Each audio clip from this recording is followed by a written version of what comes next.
Fala galera, bem-vindo ao canal. Treinador Tite, né, acabou de contratar um novo auxiliar técnico, vocês vão saber o motivo, né, saber o real motivo disso. Temos também novidades sobre a questão do Gabigol, em relação à diretoria, o que ele falou pós-jogo e tudo mais.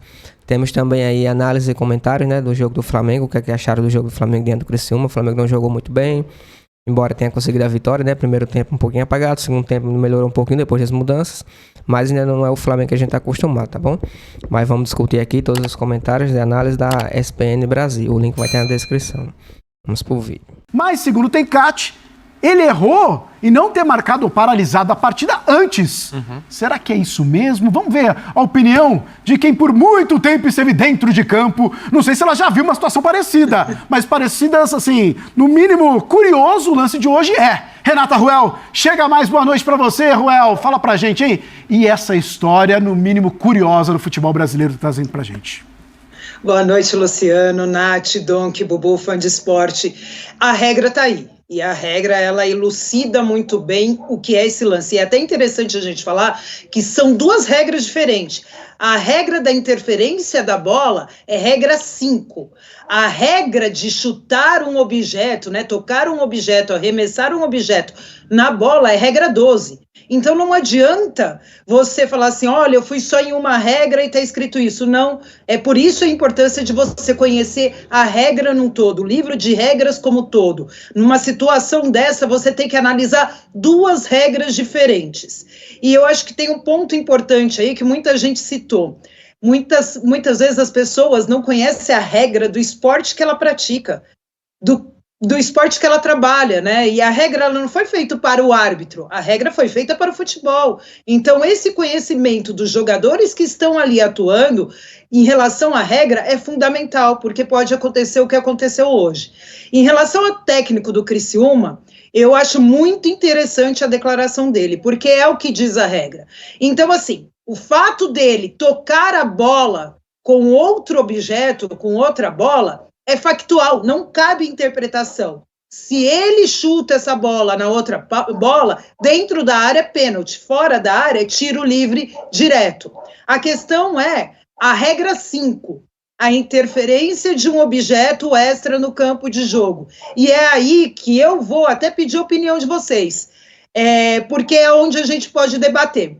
Essa bola extra, ela interfere no jogo antes da ação do defensor ou ela interfere no jogo com a ação do defensor chutando essa bola na outra? Eu acho que esse é o ponto principal e aí a gente tem que falar, cabe interpretação e até por isso eu quero escutar a opinião de vocês.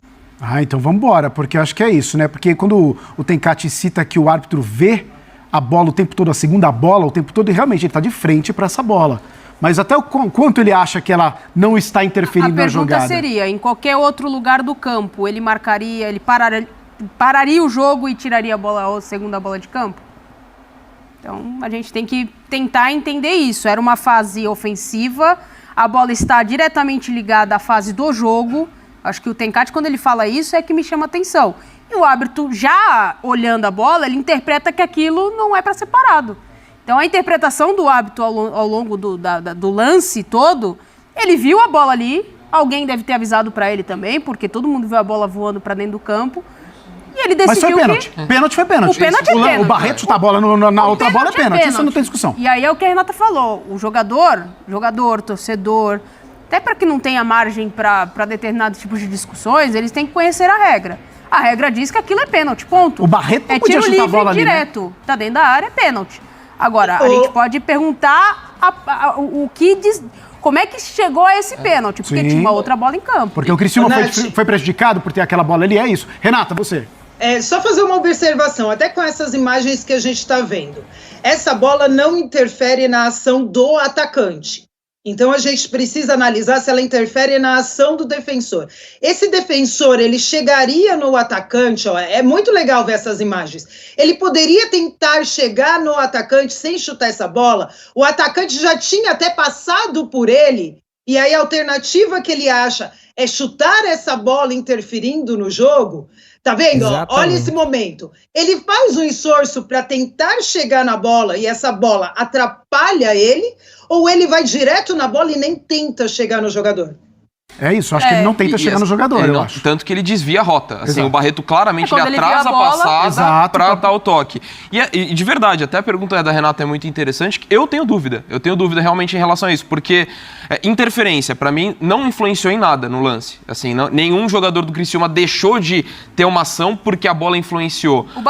Mas a bola estar próximo da zona onde tudo aconteceu, isso já caracteriza interferência? Essa é a minha dúvida. O que a regra prevê em relação ao conceito de interferência? Se só o fato dela estar próxima à zona onde está tendo ação ali do jogo, ou ela precisaria atrapalhar, por exemplo, o Barreto pisar e tropeçar. Ela tá no caminho do Barreto. Ela tá no caminho do Barreto. Mas pra mim, ela interfere. Para mim, o Barreto, ele corrige a passada para... Pro Barreto alcançar ela o Cebolinha, a bola tá na frente dele. Eu não tenho tanta certeza. Pra mim tem interferência. Na minha opinião, tem interferência ali. Além do que, o fato da bola já estar na área, né, do Criciúma, o Flamengo em busca do gol, né, o jogo se concentrando naquela área. Para mim, o árbitro deveria ter parado o lance antes.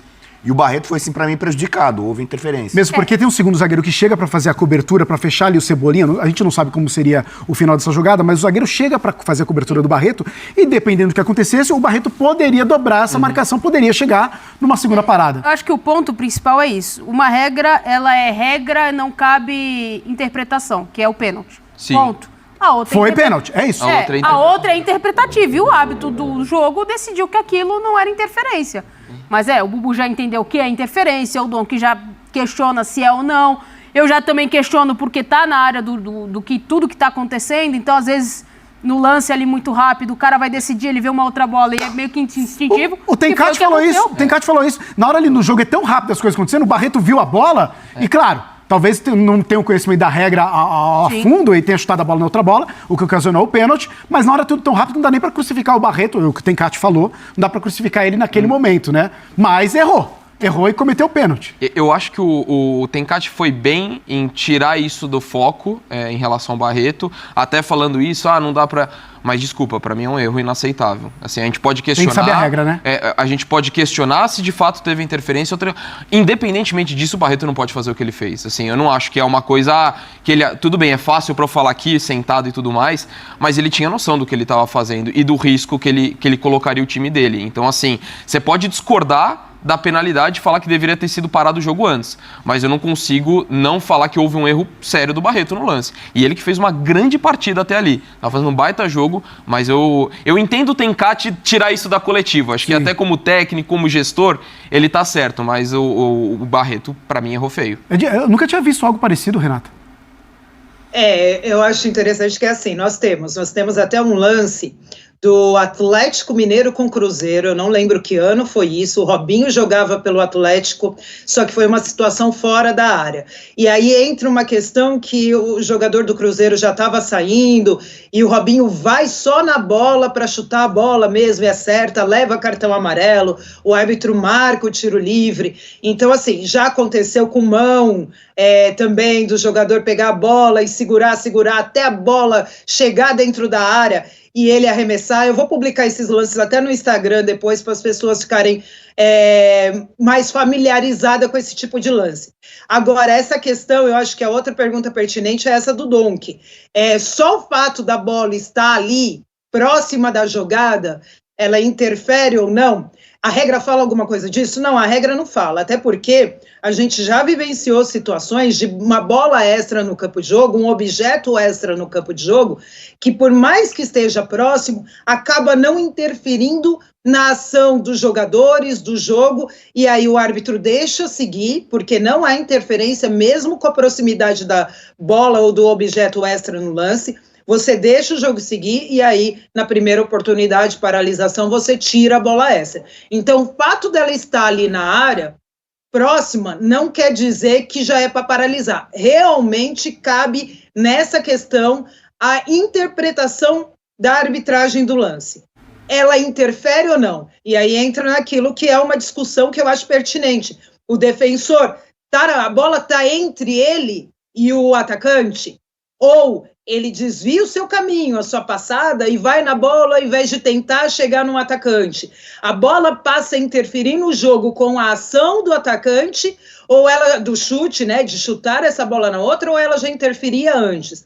Então, realmente, é uma questão que, para mim, assim, não é nu e cru, assim, como o pênalti em si.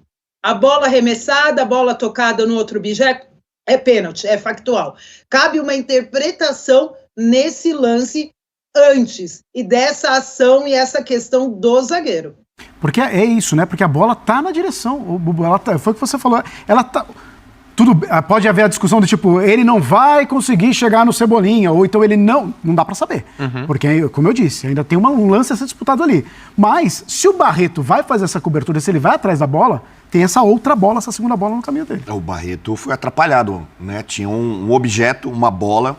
Posso até fazer uma brincadeira, né? No caso, ele pegou a segunda bola, né? Tal da segunda bola, que todo mundo fala, o rebote. Nesse caso, teve efetivamente uma segunda bola. E eu podia perguntar para Renata, o VAR nesse lance não poderia chamar para ele tomar uma decisão com mais calma, né? No caso da interferência, para analisar, né? Tem o lance factual, não tem o que fazer, mas na interferência, o VAR não poderia chamar também? Ótima pergunta, Bubu. É importante a gente falar da questão do VAR, que muita gente tem dúvida. O que acontece? Você tem uma penalidade. Se você tem uma penalidade marcada, o VAR tem que checar se não houve uma infração antes dessa penalidade. Se houve uma infração, se ele entende que houve algo irregular ali, ele deve chamar, sim, para o árbitro rever. Então, o que a gente entende desse lance? Que o VAR checou e teve a mesma leitura que o árbitro em jogo, que aquela bola extra não interferiu no jogo, que ela entra a interferir com o chute do defensor. Então é até interessante depois a gente ver se a CBF vai ou não soltar o áudio do VAR, mas a gente entende que o VAR teve a mesma visão do árbitro em campo, que o jogador, que a bola interfere com a ação do jogador, e por isso não sugere a revisão, mantém a penalidade.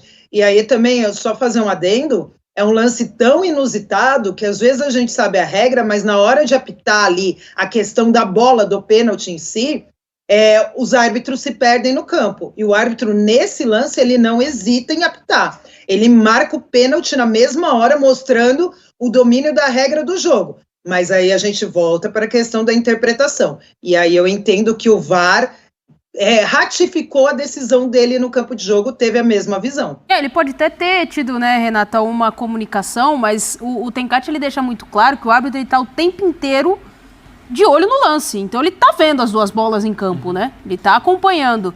E ali ele já tomou a decisão dele. Ali para ele já entende que não há interferência e ele vai mandar seguir o jogo. Se alguém quiser que chute a bola para fora ou espere o lance parar. Então, acho que até numa conversa com o VAR, talvez, ele tenha dito, já tomei minha decisão aqui, tô ciente do que eu tomei a decisão. Talvez ele nem esteja esperando que o Barreto fosse chutar. É isso, galera. Como vocês viram, né? Falaram tanto sobre esse pênalti aí que, na minha opinião, foi pênalti, né? Se tá na regra, é pênalti. E não falaram do lance lá do goleiro do Criciúma, que deu uma voadora lá no Léo Pereira, né? O cara foi nitidamente uma voadora, ainda atingiu a cabeça do Léo Pereira, o VAR nem chamou pra conferir, né? Se ele tivesse ido com a mão, com uma defesa normal do goleiro, não teria nada. Mas o cara foi numa voadora e acabou pegando o Léo Pereira, nem o VAR chamou. Ninguém fala sobre isso. Sobre o pênalti e a expulsão do goleiro também ninguém fala, né? Não comenta sobre isso. E faz de tudo pra poder depreciar a vitória do Flamengo. A gente entende que o Flamengo não jogou bem, tá bom? O Flamengo não jogou bem ontem. Tanto no primeiro tempo como no segundo, embora no segundo tempo tenha criado mais chances, né, tinha ido mais para cima depois das mudanças, mas no geral o Flamengo não foi bem. Tem que dar um pouquinho de tempo, até porque os jogadores do Uruguai voltaram agora, né, como De La Cruz, Arrascaeta, Matiasina e o próprio Varela. O único que eu vi assim que entrou com gás legal foi o Matiasina, né, que entrou muito bem, mas o restante ainda precisa se entrosar novamente, né, poder se encaixar no sistema de jogo. A gente sabe que o treinador do Uruguai, né, o Bielsa, ele tem um estilo de jogo diferente, o encaixe tanto do Arrascaeta como do De La Cruz lá é totalmente diferente em relação ao Flamengo. Aí precisa ter aquele tempinho aí para poder se readaptar novamente, né, ao sistema de jogo do Tite. A gente até entende isso, para poder até questão de entrosamento e tudo mais. Passaram um bom tempo aí, mais de um mês, né, fora. Tem que ter um pouquinho de equilíbrio também, discernimento, para poder esperar um pouco, né, compreender esse momento, tá bom? Mas eu creio que daqui a 2, 3 rodadas o Flamengo já vai estar naquele auge novamente. tá bom? Tivemos aqui uma informação importante. O Tite acabou de contratar um novo auxiliar, né? Lembrando que ele não deixou o auxiliar dele, contratou esse mais para reforço, questão da zaga e tudo mais. O Vinícius Berganto, ex-treinador do Ferroviário, é contratado como novo auxiliar técnico do Tite. O objetivo, né, da contratação é reforçar a estratégia defensiva no Flamengo, pois enquanto estava à frente, né, do equipe paulista, no caso o Bragantino, obteve a melhor defesa da competição da Série C naquele tempo, né? E com apenas 5 gols sofridos em 14 jogos. Vai reforçar aí o time do Flamengo, né? Lembrando que o Tite já tem seus auxiliares, vai fazer mais um reforço aí para melhorar aí a questão defensiva do Flamengo, tá bom? O Flamengo tem tomado muitos gols aí, principalmente de bola aérea, né? O Tite tá tentando corrigir essa questão aí. E também sobre o jogo do Criciúma, né? O Flamengo bateu um recorde absurdo. Recebeu 60.127 pagantes. Jogo entre Flamengo e Criciúma, né? É um recorde de público no Brasileirão. 60.127 pagantes. E o total aqui, deixa eu só pegar aqui pra vocês. Superou do Palmeiras, né? São Paulo e Palmeiras, que teve 55.690 ingressos vendidos. Deixa eu só pegar aqui pra vocês o total do jogo. Foi isso mesmo, 60 mil, né? Uma renda aí absurda de 6 milhões de faturamento, né? Lembrando que tem uma parte que vai pra federação, outra parte vai pra CBF e tudo mais, né? Mas foi um recorde aí absurdo aí, tanto de público como também de renda, tá bom? O Flamengo aí, cada jogo que passa, mostrando o valor da sua torcida. Lembrando que o Flamengo não teve folga, tá bom? Hoje, o time se representou hoje pela manhã. Treinou, o treino foi por 10h30 da manhã, né? E os próximos jogos vai ser na quarta-feira, 8 horas da noite, lá no Barradão, lá em Vitória, né, na Bahia. Flamengo e Vitória, tá um jogo importantíssimo aí pro Flamengo não se distanciar tanto dos líderes, né? A rodada não foi tão boa entre aspas, né? Porque o Botafogo e o Palmeiras ganharam. E isso manteve um pouquinho de distância, né? Lembrando que o Flamengo tem um jogo a menos diante do Internacional, mas tem tudo para se recuperar ainda no campeonato, tá bom? Mas quarta-feira, Flamengo e Vitória, né? O Vitória e Flamengo lá na Bahia, jogo importantíssimo, 8 horas da noite. O Flamengo aí consegue, né? Continua treinando firme para esse jogo importante diante do Vitória. Depois do Vitória vai ter o Atlético Goianiense no domingo. Aí na outra semana, né, que a gente entra no mês de agosto, vai começar a maratona de 7 jogos muito complicado, muito difícil. 3 jogos contra o Palmeiras, um jogo contra o Botafogo, outro jogo contra o São Paulo. Os 2 jogos contra o Bolívar, né?